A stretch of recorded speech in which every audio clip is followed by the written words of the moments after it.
I was a channel manager a couple years ago. It was literally my dream job, but it was my first job in YouTube. And obviously the title is really important. However, that was my weak point. I was so bad at titles and I almost got fired because I was so bad. I had like a little side project, secret test channel, and I was modeling a channel.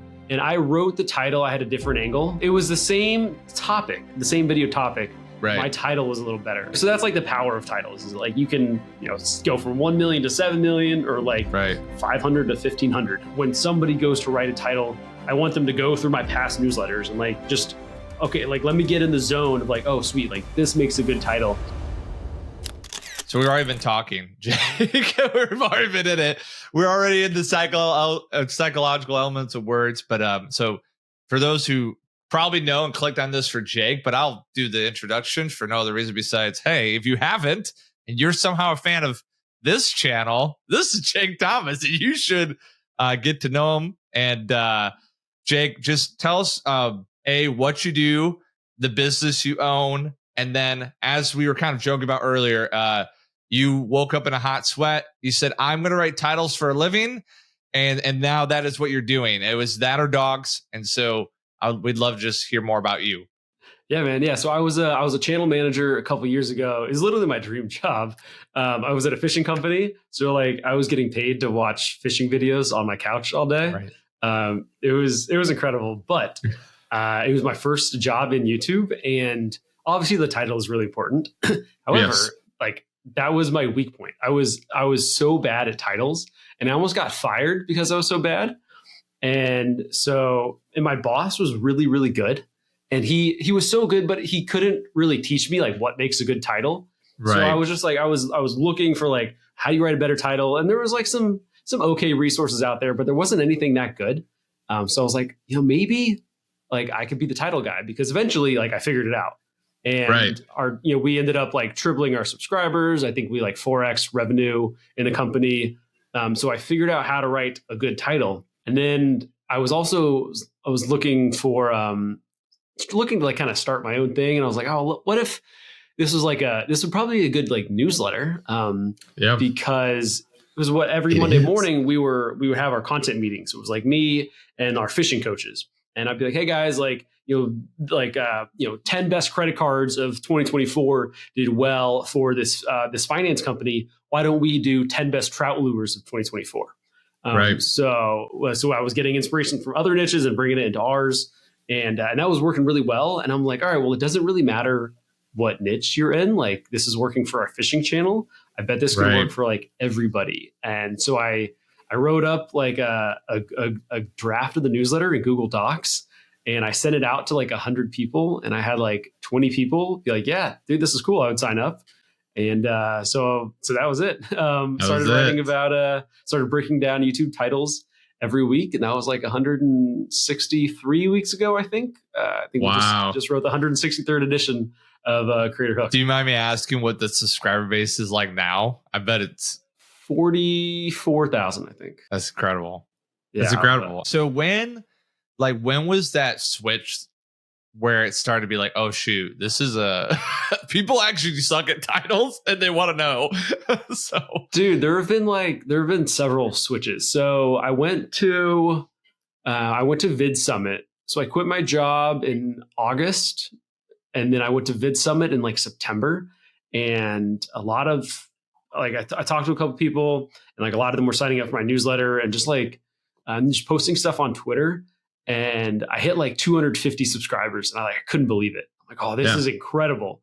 And people were emailing me, yo, this is really good content. And then people started sharing screenshots of view graphs or 1 to 10. Hey, I got this idea from the newsletter. Thanks, man. This was so cool. And I'm like, oh my gosh, this is awesome. Right. You're it works. This is great. Yeah, exactly. This is it. So, and there have just been just moments like that where people be oh, I know how to write better titles, or because of you, or I quit my job, because now my YouTube channel helps me make enough income that I can quit my job. And it's dude, this is crazy. I'm just writing a newsletter, on a Friday night, and then it goes out on Monday morning and it's helping people. It's awesome. But if you had to rank, so I always say the optimization's a wheel. And so there's the narrative, visual, and the algorithmic. With the narrative is the story, the editing, the pacing. Algorithmic is knowing the platform, right? And then visual, which is where titles, I would categorize them. Like the difference maker. And I mean, we're in YouTube, but like the difference in how you write that title to that video succeeding or not, like, would you rank that as probably like top 5? Like if you don't have a good title, it doesn't matter how dang good your narrative, editing, all that bad, like all algorithmic tag, it doesn't matter. Yeah. It's up there. It's up there. Two quick stories. One is I had like a little like side project, secret test channel, and I was modeling a channel and or a video, and I wrote the title. I had a different angle, and that, like, the original video got 1 million views and mine got 7 million. Whoa. So it was because it was the same topic, the same video topic. Right. My title was a little better. So that was obviously a big difference. Yeah. So that was cool. And then this was a couple of years ago, but I was writing titles for like a B2B real estate investing channel. And they were we all strive to do. They were getting like 1 to 500 views per video. And the content was just like chopping up other content. Like it wasn't really content made for YouTube. It wasn't the best content. But it was interesting, or it was a little interesting. But anyway, what I did was rewrite the title. So like they had their same process. All I did was rewrite the title and the thumbnail text, and they went from getting like 100 to 500 views a video to like 500 to like 1,500 views a video. Which for them, they're like, "You're a wizard, Harry." Like you did it. Like, cool. We got 1,000 views on this video. Right. But like, it's in real estate investing, and like, a viewer is way more valuable than like a gaming video. 100%. So anyway, so that's like the power of titles, is like you can, go from 1 million to 7 million, or like 500 to 1,500.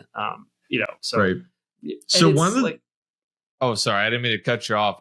One of the reasons that you just immediately, I think, jumped out on Twitter, X, whatever people call it now, is, and I feel like the sentiment of what you're saying already is like, you just show like actual work that goes into a title. There's no like hackology or like these secret sauces. It's just like over time, the reps of understanding how it works matters. And so one of the reasons like you immediately jumped out to me is the whole point of whatever this ends up becoming is I enjoy folks who think about YouTube and practice YouTube in a little bit deeper way that's actually practical versus just like, I'm going to sell my course or I'm going to do this, and we'll get into that fun folks over yonder. But the minute that jumped out, and I don't know if this is what you set out to do at the get-go or it just made sense, is that you add psychological or behavioral science, whatever category you want to put it in your newsletter, which I firmly believe that to understand the psychological triggers of the audience that you are servicing is going to X factor, right? Your content. I'm not saying it's 10X or whatever. It's just, it makes a drastic difference. So how did you start, like, maybe you're just a big Sigmund Freud fan. You're like, well, here's some fun stuff to chuck in here. Or you were just like, no, this is exactly what's happening here. And that's why it's driving so much more traffic than this one that doesn't have that type of psychological trigger in there. Yeah. I mean, so I love psychology, and like, I love the power of psychology. Cause like, you can change a couple words, and like, if they're more compelling, or like if you add urgency, or like, if it's just like a little bit of a more gripping title, then you can like just blow up a video, and it's only a couple words. And psychology is the way. That's what it is. It's psychology. Like, psychology is what makes a title like way more interesting to somebody. It's just if you know psychology and what makes people click, what grabs their attention, dude, you can do anything online. It kind of is like the engine of like of your content. So like I use these same psychological triggers in like email subject lines. I use them like to rank in Google, to to have like good like Twitter threads or X threads, whatever. So psychology is cool because it applies to everything that you do. If you're writing a sales page, so like one popular click trigger or the click trigger that works really well is like a time frame. So right now, everybody is talking about like, 45 years of business knowledge in 45 minutes or something like that. Everybody's talking about that right now. And that's cool. And it's a time frame. That's part of the reason why it works well. But also 4-hour energy, like the product is a time frame. And that's got to be one of the most successful products, of all time, or very, very successful. And they use the same psychology, a time frame to like increase desire and a time frame to make something very tangible and very interesting. So if you're talking about naming products or writing YouTube titles, like psychology works. So that's the beauty, and that's why I'm like so excited about this all the time. Yeah, and it's interesting too, though, because you explained it so succinctly there. But what I find, and I'm not trying, this is not to flame up any, but like I read a vidIQ tweet the other day, and I'm laughing because they kind of threw out some psychological mumbo jumbo, and I was like, man, like a lot of people say it, but here's what was different was like, for example, people were like, you want to have that FOMO in your video. Okay, that's not very actionable for me. Like FOMO in like you don't have this YouTube tool, or you're like, what is it that? But you show like, you're literally like, here's the title. I'm going to take out the words and write, this is the exact thing that's taking place here. Was that from the get-go, or did you add that formula later on, or and then it's expanded too, because you kind of had some overlap, but now you've even got more nuance to some of the triggers.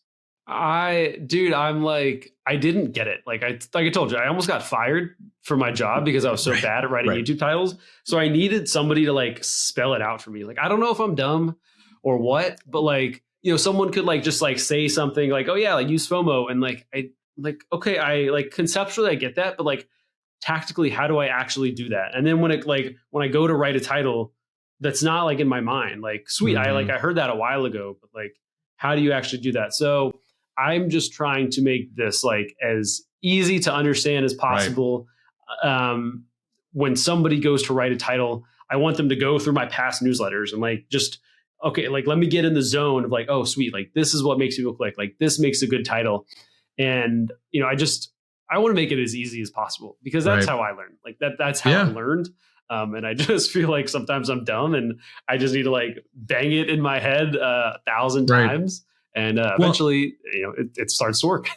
It's one of those things where I think you say the word psychology, behavior, it sounds very like, oh, let me tell you about my, but then you're like, no, it's actually just how people feel or interpret it, like the chemistry, the way their brain's interpreting it.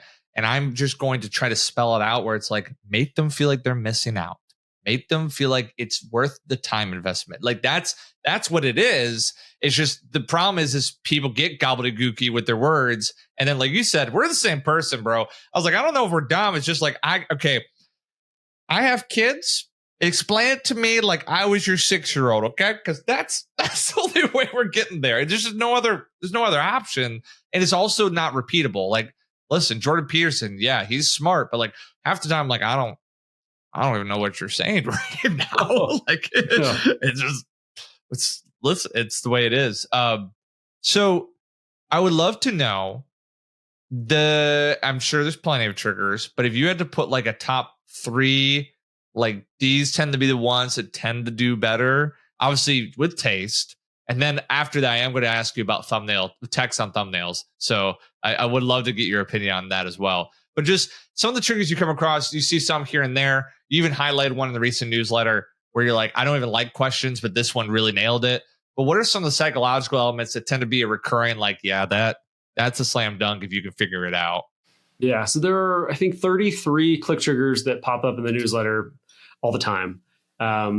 Could you list all 32 off the top of your head? I'm not going to, I mean, if you can, I'm going to do, this will be a great clip. But if you can't, I have a document right here on my computer that I could just like rattle them off. Let's rattle them off. Let's just hear them all if that's okay with you. Because I have 32 click triggers. So If you think he's just making it up, he has a spreadsheet with them all there. Let's see. All here. very scientifical, I'm sure. Proven by research papers. Yeah. It's only proven by so how this came to be was I started writing in the newsletter in edition number 1. It was like, hey, here are 5 viral videos. Here's why they work. So it's like, okay, cool. So 2 of them use curiosity, 1 of them used desire. There was also like a time frame, and then like 1 of them used regret. So I was like, sweet, let me write those down. And then the next week there was like a couple more. And then now I've broken down like 1,000 from the newsletter. And pretty much for the most part, there are only these 33 pop up in almost every single one. But if starting from the top, we've got curiosity. Curiosity is the most common one. And that if you could learn anything, it was learn how to build curiosity. That is the most powerful and the most common click trigger in viral videos. And so curiosity is like a mental mosquito bite.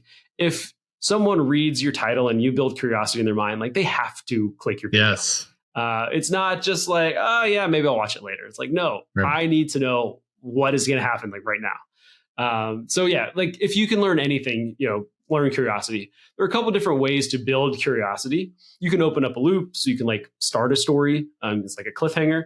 You can reveal a secret, because we're all we're all nosy people. You can ask a question. You can be extreme. So you can be extreme / unique. Right. So one example might be the worst punishments in history. That was in that was in human history. That was in the recent one. Yeah, yes, it was. So the worst punishments, make them unique and extreme. Instead of really bad punishments. Okay, sweet. Really bad is kind of average, but the worst, the hardest, the biggest, the slowest, the fastest, all that stuff builds curiosity and interest. You can be counterintuitive to build curiosity. So counterintuitive is just when you go against what people think.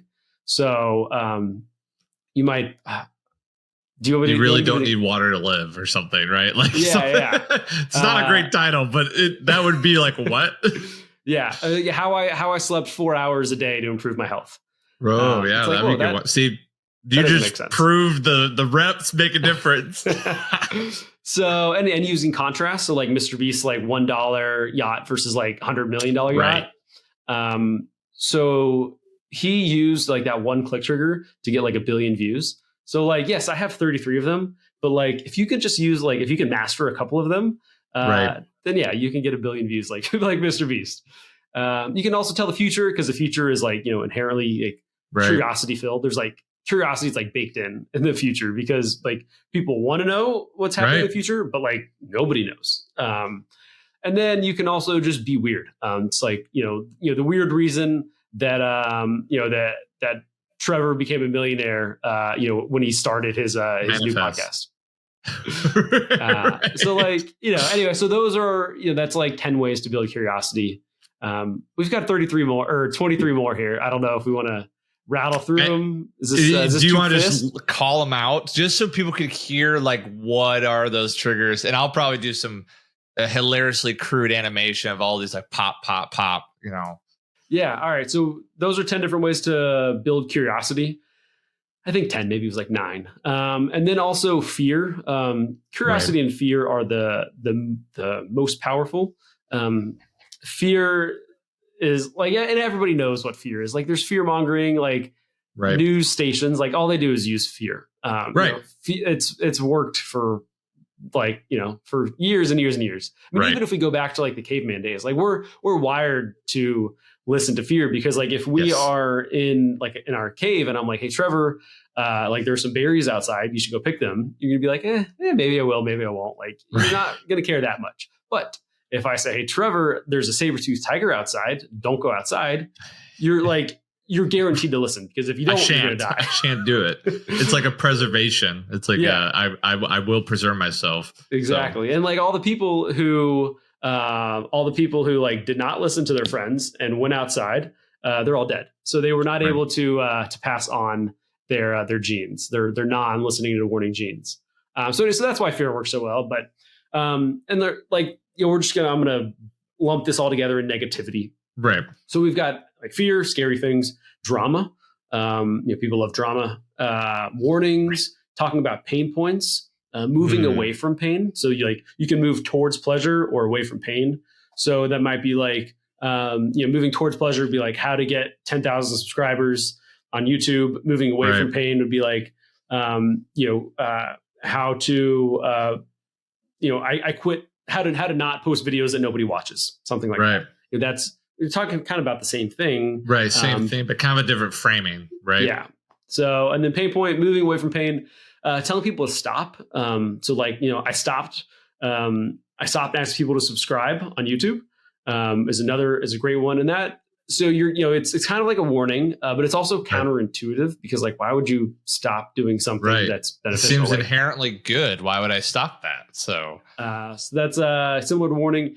You can also talk about regrets. Our culture is obsessed with regrets. They're like super emotional. Talking about mistakes and FOMO. So those are all different ways to use to use negativity to get people to click. And if you want to turn that like fear mongery dial up, you can be like, you will regret this. If you want to turn it down and be more personal, like, my biggest regret, biggest regret in starting a YouTube channel. Like that it doesn't feel as, at least in my opinion, it doesn't feel like as fear-mongery and as gross and as icky when you say like, my biggest mistake or like, I wish I didn't do this or something.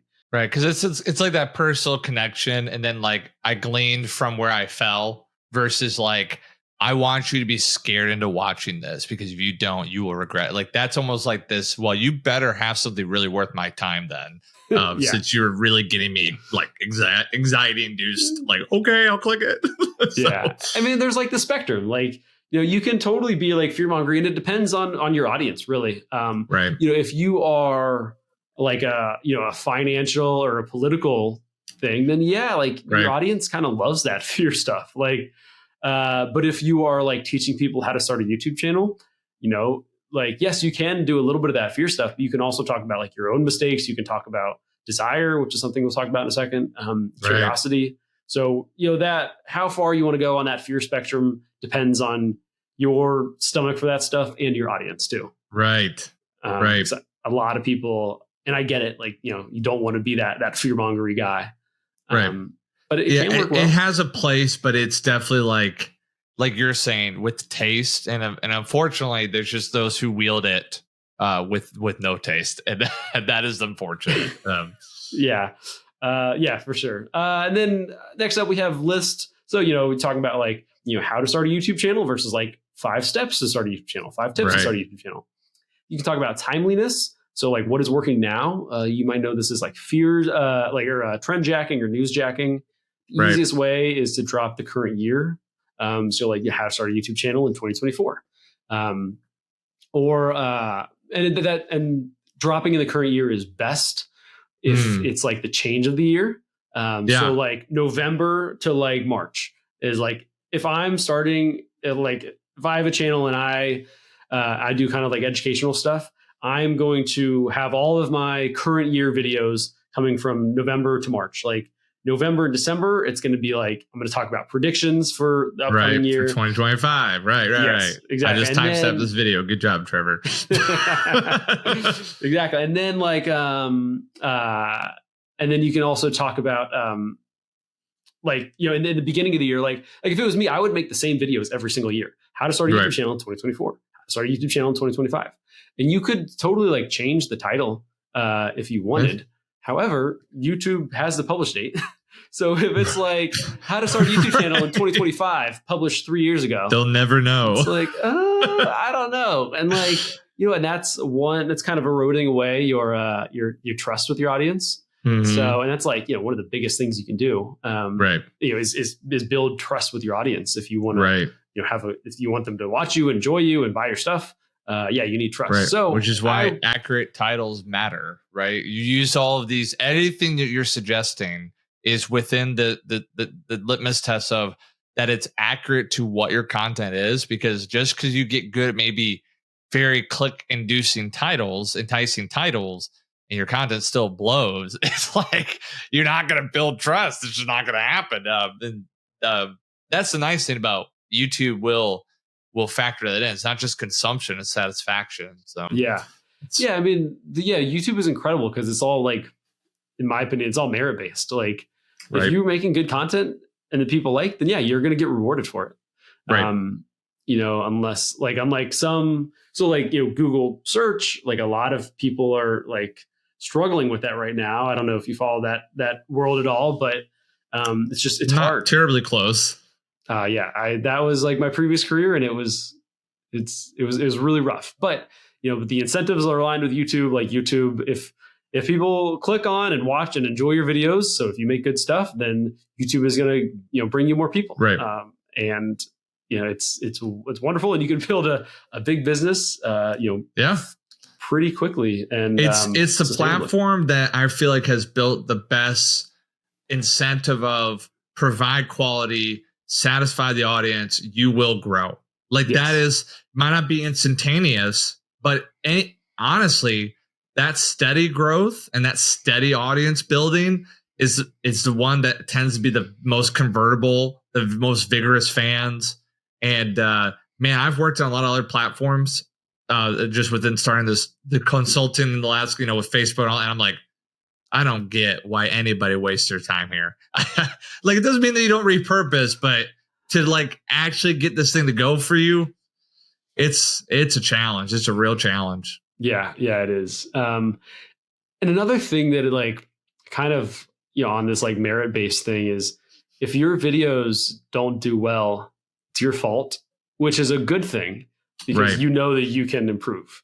Yes. And because I know a couple people I've seen them be like, oh, like the algorithm is against my video, blah, blah, blah. Right. And it's like, if you just have that mindset of like, my videos aren't getting as many views as I want them to, it's my fault, then you can change. You're like, okay, what is it? Like, all right, do I need to write better titles? Do I need to make better thumbnails? Do I need to write better intros? Like, do I just ramble in my intros so people click off right away? Is my content actually interesting? Like, there are so many things that you can improve. And if you just think about every single video as how can I improve, then you're going to make it. Many people, so when you sign up to my newsletter, I send you an automatic email that says, hey, what is your niche? And I'm like, hey, like, please respond. Right. And people will often respond and be like, hey, like, my niche is this, my content is good, but I just need help with titles. Like, I'm really looking forward to the newsletter. 99% of the time, those people who say my content is good, I just need help with titles, their content is not good. Right. And it's like, if you can have an objective view of your content, then you can make it.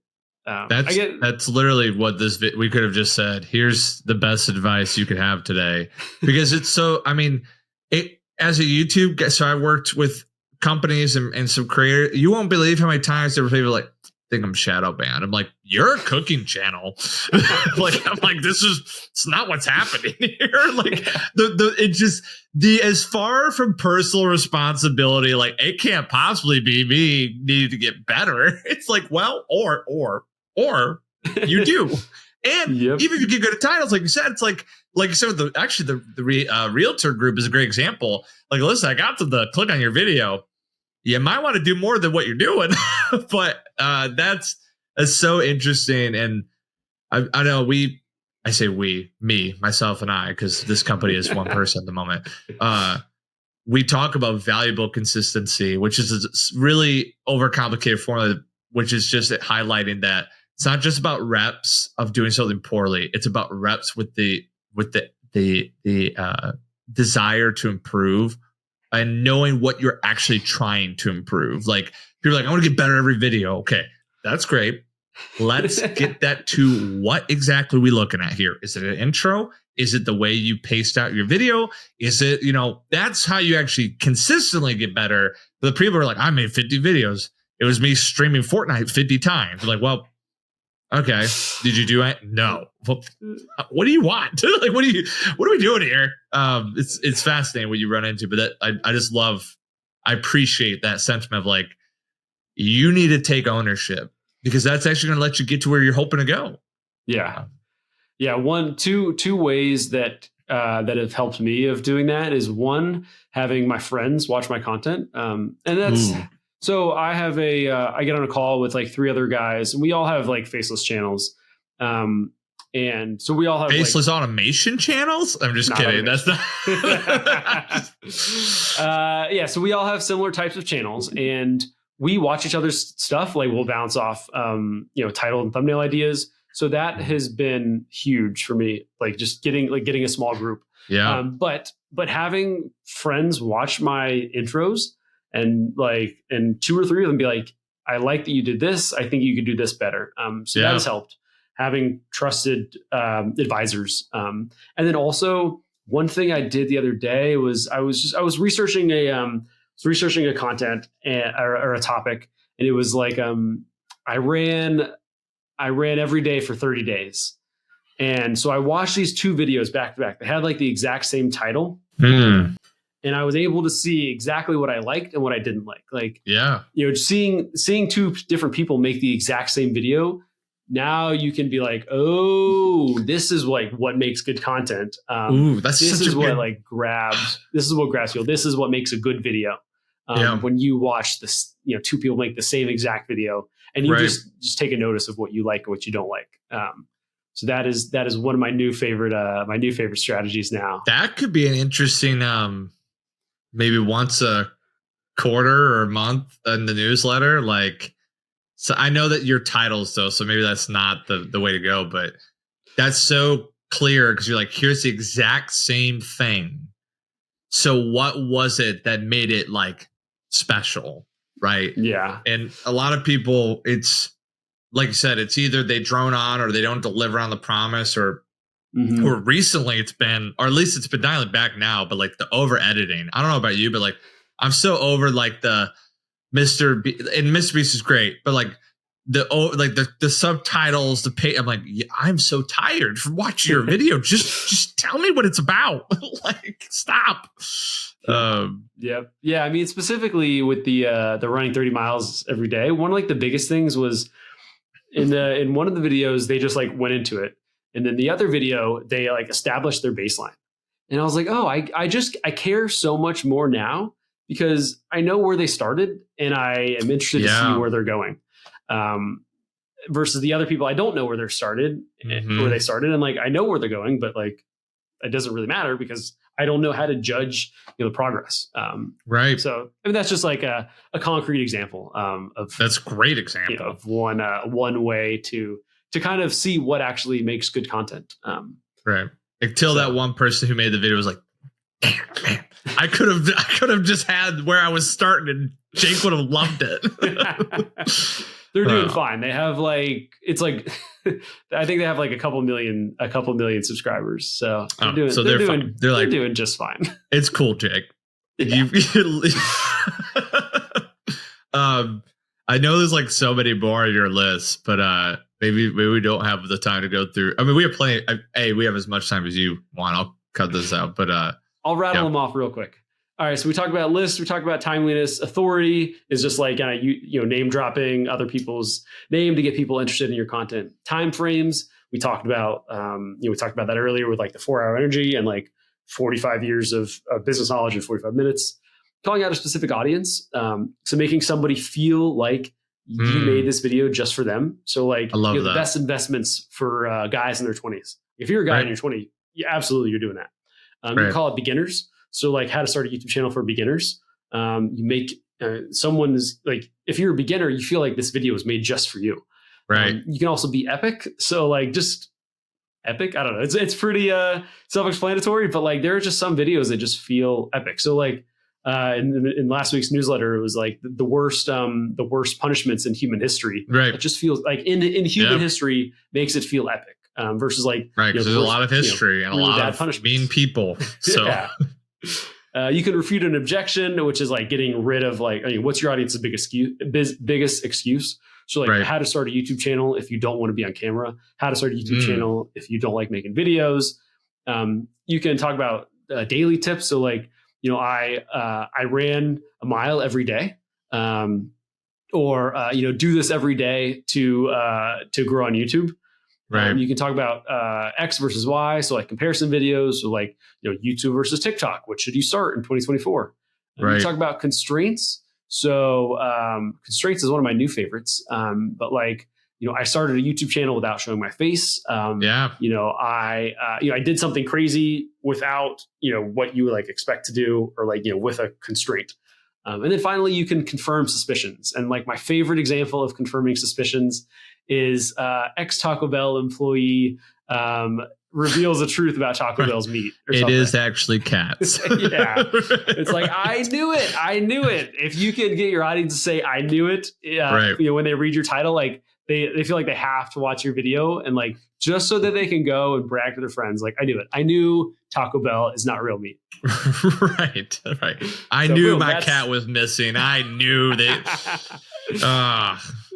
So those are all the click triggers. There's a couple more, like urgency, but I honestly don't see urgency that much on YouTube. That's probably a tricky one too, because you have to time it as well. So it's like, what you need to know before X. Well, what if X transpires? That that goes into a whole nother I would never want to be a news channel. That's basically what I'm saying. Dude, I just can't imagine playing that ball game. I worked with some channels that did that. I'm like, this is exhausting. Because yesterday's news is truly yesterday's news. So yeah. One thing I like about click triggers is like, I just like rattled off like 33, and then a couple like, so one thing I'll do is I'll have like a topic. So like how to start a YouTube channel, and I'll go through all these click triggers. And like just try to write a title for regret, like, my biggest regret, started my YouTube channel, list 10 tips to start my YouTube channel. I'll do that. But also like, if you, with many channels, like if you have just like a couple of like buckets, so like, you can probably just pick 5. So like Mr. Beast had like a series of videos just using the click trigger of contrast, right? $1 versus $100 million yacht, $1 versus $250 million vacation. So like, that was just one click trigger, but like he did that maybe like 5 to 10 times, and that got him like 1 billion views. So yeah, he did well off those. yeah. So like, you don't need to memorize this whole crazy list. Just like figure out a couple things that your audience likes, and just like see how many times you can like make that video, and then move on to the next one. I love that. I love, because that's the appeal, is you're like, here's this list of a lot. Define it into a couple content buckets, or like even say like, if I know my audience, this is something that I preach with clients all the time. Is like, I think why you're struggling is you actually don't know the who very well, but in those who's, pay points, interests, psychological, there's actually probably 3 to 5 psychological triggers that you could narrow down. I was like, this is what they're feeling at the, say it is aspiring young content creators, where there's a fear of missing out. There is a like compare and contrast concept with tool. Like there's so many things that, like, those. So you're like, what? There might not be a need for this other trigger that doesn't really, the urgency or something. Who knows? But that's a great piece of advice, is like, make it. And then, like you said, if you find one that strikes, kind of makes it, keep doing it. keep hitting that well and until it runs dry, which it might not. I have a creator right now. They found he just literally was like, I make this food at this quality, and he's just continuing to do that series in perpetuity, and it's doing great. I'm like, yes, that's as simple as it needs to be. Like, how do you make this at this X quality? So, which is not a title structure, but one thing that like we didn't talk about that you hinted on is that, like, you need to know your audience. Like, this all assumes that you know your audience. So like, counterintuitive. When you're counterintuitive, you're kind of, counter what people are thinking. But unless you know your audience, and unless you know what they're thinking, you can't be counterintuitive. Exactly. And like desire, like, unless you know what they desire, you can't be counterintuitive. Right. So that's like the pre-step, like the baseline that everybody needs to have, and everybody probably can get a lot better at, is knowing their audience really, really well. It's the whole, like, that's why, like, I love your newsletter, because you're showing like these psychological triggers are indicative of something, by the way. Because if you actually know which ones you've employed on these titles, you are learning something about your audience, because if there's one that dramatically outperformed, you're like, hold on a second. Now, like I said, you want to know before, but you might learn there's a fear here. What is this fear? Let me unpack that. What is that umbrella of content that surrounds it? What are those other fears that, you know, with taste, with, you know, with their best, you know, interest in mind? But that is, and everyone says it, there's very few that practically show how you can learn it. It's like, I hate when everyone's like, get a niche, know your audience. I'm like, okay, thanks. Like every other video ever. So, but this is like an actual practical way to do it. Audience? So I know you have exciting things on the horizon, but there was a little sizzle during our conversation that I kind of wanted to get back to. It was like, I got to get back, Kate. Okay. So first of all, I appreciate your time, because although I've been in the YouTube industry, I've not done much of my own content. So your time is invaluable, and it means a lot to me, because you really have had some incredible interviews with some incredible folks. One of the reasons I love you, and I mean that not in a weird way, but and I love what you're doing, is because you think about YouTube deeper, and it doesn't feel like this, like, blow up on the channel with these great titles. Like, it doesn't feel that way yet. In our industry, that is almost the path to quick, you know, gains on X, gains on the YouTube subscribers. What is your, just like this, maybe not disdain, but like, if maybe viewers watching, hey, if anything, all you ever consume is how to grow quick, or how, like, those people don't actually probably know how to, or they don't have your best interest in mind. Just your, like, I mean, clearly you have reactions towards, because I sense I was like, Jacob's thought, so he's seen it. You probably interacted with it. Yeah, I mean, you can be gripping and write an incredible title without using hyperbole. So like, one example is like my biggest regret in starting a YouTube channel. Like, that's pretty like simple. You know, it's not like you're going to blow up overnight. Right. But like, if you're considering starting a YouTube channel, like that probably, like, you know, tugs on like a little bit of a fear. Right. You know, and like, you know, just because like it's so emotionally charged, regrets are, or you could be like, you know, if I were to start a YouTube channel from scratch in 2025, here's what I would do. It's like, oh my gosh, this is me. I'm starting a YouTube channel from scratch right now. This is exactly me and my position. I'm really excited about watching this video. So it's not crazy hyperbole. It's making someone feel like you made the video just for them. Right. Like, you know, you're tugging on their exact fears that they have right now, or like their biggest desire, their journey that they're on currently. And like you even said, like, you know, if I was to start a channel from scratch, like, you know, right now, like, dude, this is me. So if you if you know where your audience is, and, you know, and what they're doing, what their hopes and dreams and fears are, then you can speak to those very specifically. And that will be very compelling, and people will be excited about that. And you're not making over the top promises. You're just speaking to them in a way that they're like, this is me. Right. And the caution is that if you do it, you have that person say, this is me, and you actually don't deliver, they will go find the person that maybe they don't have as exaggeratory like claim, but they have one that's actually doable, one that actually helped them move forward. And it's the whole sentiment of, you know, watch the virality or the things that grow you quick, because that audience doesn't necessarily care about you. They thought that you were going to give them something you didn't. Had a client where they were very lovely, but all they had done was basically recreated trends. And then they tried to convert that audience, and no one was I'm not even understating. No one was converting, and they had over like 1 million followers on Instagram, TikTok, and then like on YouTube, they had like 300K. I was like, yeah, well, it's because you haven't actually ever delivered anything of any value. You just got really good at trendy stuff, which is a great call. So I know, once again, I know your time might be fleeting, but you also, so I don't know how much you've said, but you have a lot of cool things happening with your newsletter, happening with the tool that you're building. Would love to just hear more. Maybe you tease out like you're trying to do things like click triggers, but also you're helping people potentially utilize AI to help write better titles. And so just love to hear more about that and how that's been going and where it's going. Yeah. So like the example earlier I mentioned of when I was at the fishing company and we would talk, I would be like, hey, 10 best credit cards of 2024 worked well for this finance channel. Let's do 10 best trout lures of 2024. Right. That was like the secret that like made me stop being so bad at titles, was because I didn't write any original titles. I just looked at what is working and I remixed that for our channel. And then after doing that 1,000 times, then I started to understand what makes people click and like what makes a good title. But just remixing what is proven to work for other people and making that for our channel is what really took our channel and my career off.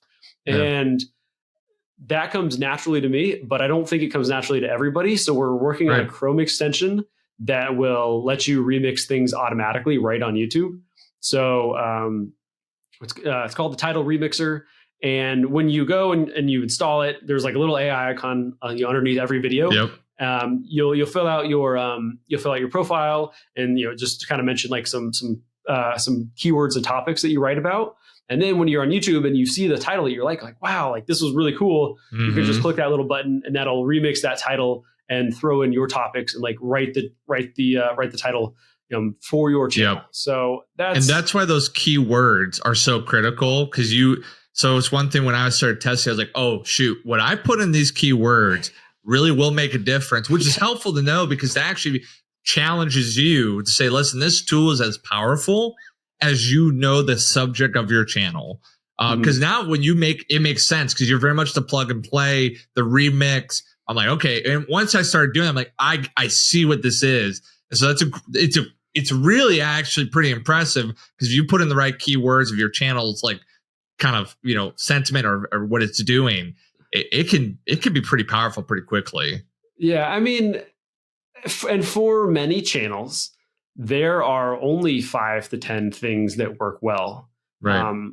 You need to remix those 100 different times. You need to talk about the same thing.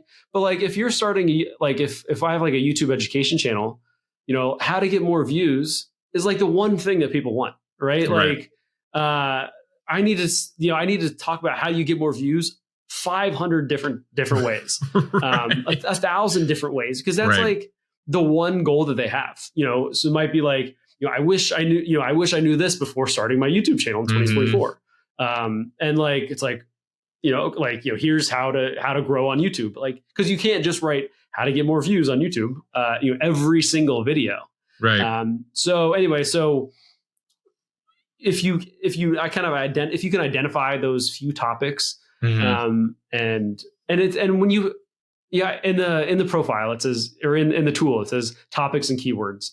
And I don't mean keywords as in like, all right, you know, here's what my audience is like searching for. It's like, you know, what does your audience want to watch videos about? Mm-hmm. You know, because for most people, it's there's only 5 to 10. There's only a couple of them. Right. So like, you know, with the fishing channel, whenever we talked about like shrimp, like using shrimp, that worked all the time. So like we would talk about, you know, like, how to use shrimp in the fall, how to use shrimp in the summer, how to use shrimp in the spring, how to rig shrimp, so you know, how to catch trout with shrimp, how to catch redfish with shrimp. Like just one thing, like, you know, we would just have to remix this one title 100 different times. So that's the point of the title remixer. It's just like, okay, like give us your proven topics, and then we're going to help you remix this, you know, automatically for you. I love that. So that's a great tool. Go sign up for it. I don't know if people can use it yet. I know they can use it. It depends on when this is coming out. But if you go to titleremixer.com, then it should be there. You can also just look up creator hooks, and if you just Google creator hooks, you'll see the Chrome extension is like, you know, somewhere on the first page. Yes. There. Yep. It's very easy to get to, and that already only using it a handful of times in my very specific, like, I just talk about like the actual functionality of YouTube and various things. It's already been like, oh, there's a way I could have done that, or there's a way I could have done that. So, which is, I mean, that's we need. That's why you follow newsletter this, because sometimes you're like, man, what am I missing? And then you start reading stuff. You're like, oh, so much, so many things. There's 32 triggers. How's that possible? So, and you're doing some new things with your newsletter. You have done flops of the week. You've done obviously the ones that have really jived, and then you have this thing called click triggers. I'm not sure you're going to keep with it, but like, what is some of the reasoning behind that one? I think this might go with like expectation, knowing your audience, validation of the type of content, those kind of things. But maybe some expounding on that. Yeah. So in the newsletter, there are 5 viral videos that I kind of break down, why they worked. Right. Like, hey, here's the title. Here's the hook score, which is like, how well it did above the other videos on that channel.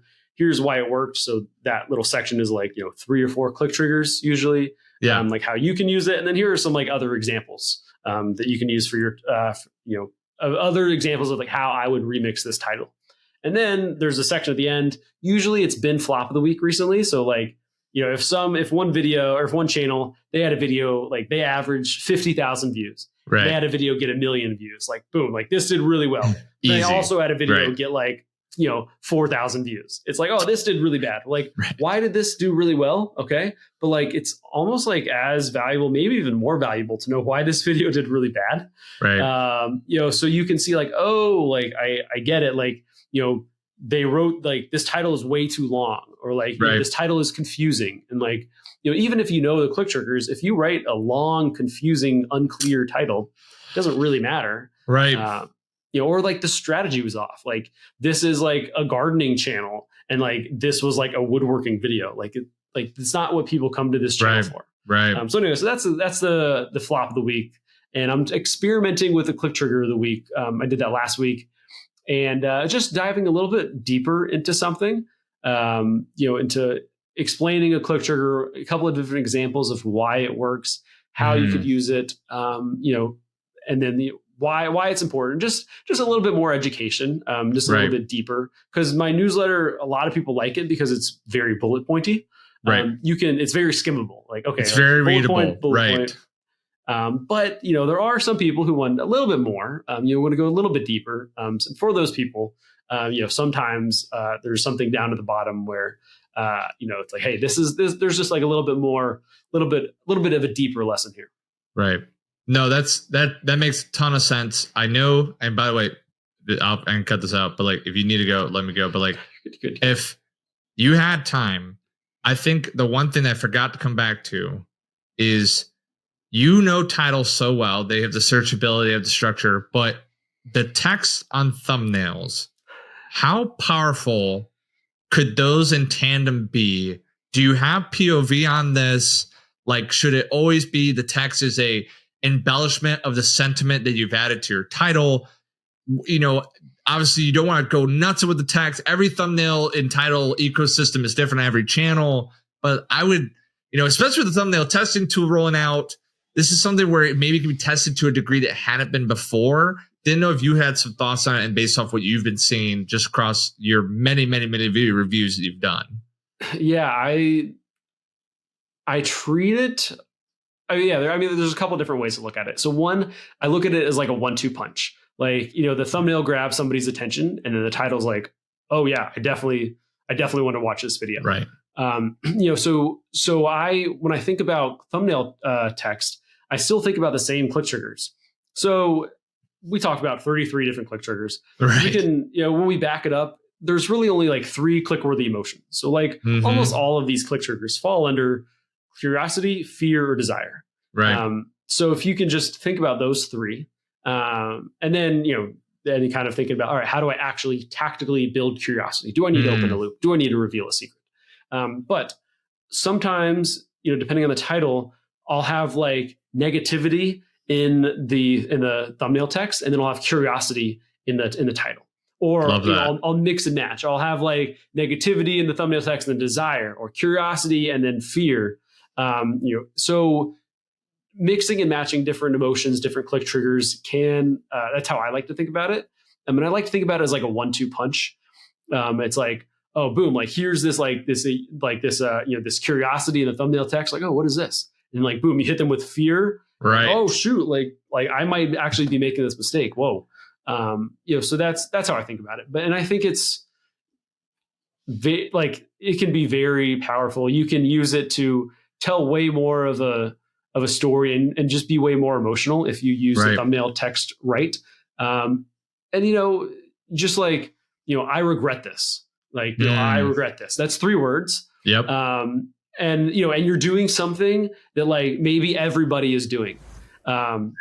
Maybe I regret this. I couldn't. In the title, something about like I know what taco meat is now, or Taco Bell's meat is. Exactly. Yeah. Like I regret this. I'll never eat Taco Bell again. Right. Like something. Yeah, because like regret, like like that's going to grab people's attention. And then if you like say like, oh, I'm like never doing this again, or like a warning, or a bold statement, then you're gonna. That's a great combo, a great package of like, setting it up and like getting people's interest and then confirming the click there. I love that. That is great advice, because it's one of those really, YouTube, we need you to start rolling out the ABC testing of titles. Then we'd be cooking with gas if they were to do something like that. I think TubeBuddy has some form of version of that, but TubeBuddy does. And one thing I love is I love to test different click triggers. So like if you're thinking about like, how do I test this stuff? Like, okay, let me write a curiosity-based title. Let me write a fear-based title. Let me write a desire-based title. And that's like a simple framework to think about, okay, what should I test? Like, let's test these different angles. Yeah, no, that's great. This is great. So if you want to learn how to write titles, if you're a channel manager who's about to get fired, or you just have a creating endeavor, Jake Thomas, creatorhooks.com, and many more fun things to come down the pipeline. Please subscribe. I've been part of your email newsletter for a long time. Jake has only ever been giving of his time and his knowledge. And so please head over there. Once again, just thanks for sitting here and listening to folks talk about YouTube a little bit deeper. And Jake, thanks for your time. I appreciate it. Yeah, Trevor, thanks for having me, man. I really appreciate it.